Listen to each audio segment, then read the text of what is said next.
Depuis toujours, l'humanité s'interroge sur la possibilité d'une vie extraterrestre et sur l'apparence que pourraient avoir ces êtres venus d'ailleurs. Parfois représentés comme des humanoïdes à la peau gris et aux grands yeux, d'autres fois comme des créatures tentaculaires, ces spéculations alimentent notre imagination. Mais au-delà de leur apparence, une question bien plus cruciale se pose, que feraient ces êtres s'ils venaient à nous rencontrer? Ce questionnement n'est pas qu'un simple exercice de curiosité. Il touche à notre survie même. Si des civilisations extraterrestres existent et qu'elles découvrent notre existence avant que nous n'ayons pu réfléchir sérieusement à cette rencontre, il sera peut-être trop tard. Trop tard pour agir, pour nous préparer. Cette réflexion pourrait bien décider de notre extinction ou de notre salut.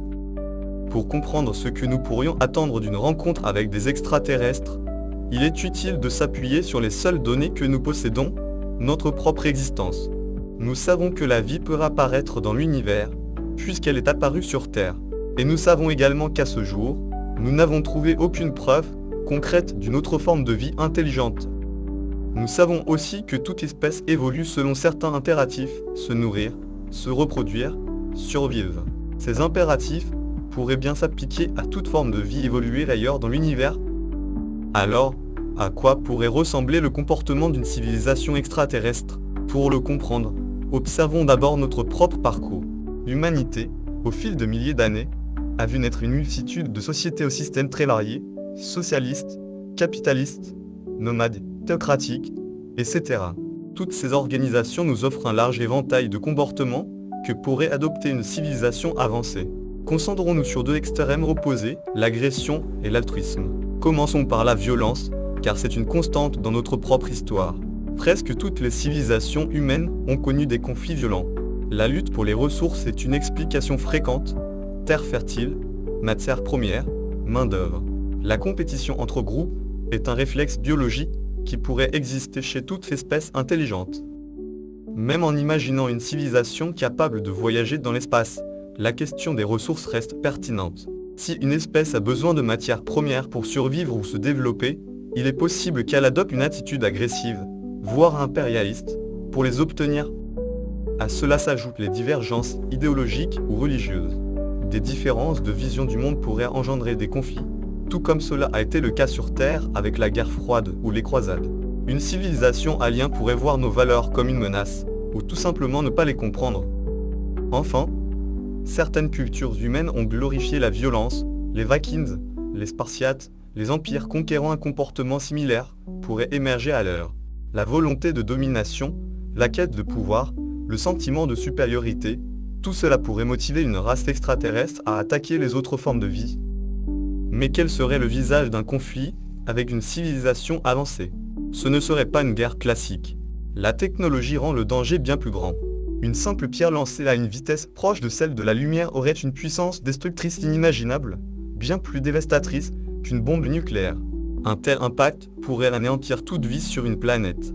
Et la cible n'aurait même pas le temps de réagir. Face à ce type de menace, une hypothèse se dessine, celle de la forêt sombre. Dans cette vision, toutes les civilisations intelligentes restent silencieuses, de peur d'être repérées. Faire connaître son existence revient à se désigner comme une cible potentielle. Dans un univers où le moindre faux pas peut signifier l'extinction, le silence devient une stratégie de survie. Une autre explication à notre solitude cosmique pourrait être l'indifférence. Les civilisations extraterrestres pourraient être tellement avancées que nous ne représentons rien pour elles.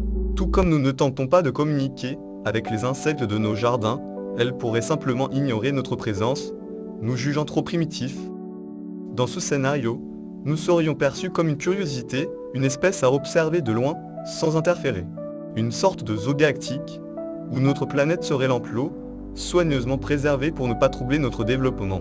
Mais gare à ne pas franchir les limites. Comme l'intrusion des fourmis dans une cuisine peut provoquer une réaction brutale, notre comportement pourrait susciter une réponse violente si nous devenions dérangeants. Ces deux perspectives, celle de la menace et celle de l'indifférence, sont inquiétantes. Mais il existe une troisième possibilité, plus optimiste, la coopération. Dans la nature, toutes les formes de vie ne sont pas en compétition. Il existe de nombreux exemples de coopération. Des meutes de loups, des colonies de fourmis ou des sociétés humaines. L'entraide permet de surmonter des obstacles, de créer des outils complexes, de bâtir des civilisations. L'histoire humaine en est la preuve. Des petites tribus, nous sommes passés à des royaumes, puis à des nations, puis à des alliances entre pays. Un jour, peut-être, l'humanité entière formera une seule et même entité politique, unie face à l'univers. Et pourquoi cela serait-il probable? Parce que la technologie l'exige. Plus notre capacité à communiquer progresse, plus nous sommes forcés de collaborer. Et plus notre puissance de destruction augmente, plus nous devons apprendre à nous entendre, faute de quoi nous courons à notre perte. Peut-être que d'autres civilisations ont suivi le même chemin. Peut-être qu'au fil des millénaires, elles ont appris à coopérer avec d'autres espèces, à bâtir une communauté galactique fondée sur la paix et le partage. Mais alors, pourquoi ne nous contactent-elles pas? Peut-être estiment-elles que nous ne sommes pas prêts, qu'une espèce encore en proie à ces divisions, à ces guerres, à ces égoïsmes, ne serait pas une bonne candidate pour rejoindre cette grande communauté. Peut-être préfèrent-elles attendre que nous ayons tiré nos propres leçons.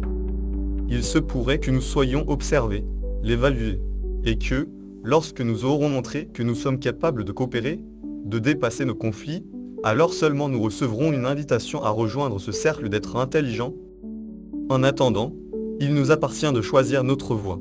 Violence, indifférence, bienveillance, toutes ces possibilités coexistent dans les scénarios que l'on peut imaginer à propos de civilisations extraterrestres. Peut-être même qu'aucune ne prévaut, et que tout dépendra du premier contact. Mais une chose est sûre, si un jour nous rencontrons une autre civilisation, ce sera un moment à la fois extraordinaire et terriblement risqué. Le choix d'entrer en contact, ou non, pourrait bien être l'un des plus importants de toute notre histoire. Sommes-nous prêts à le faire?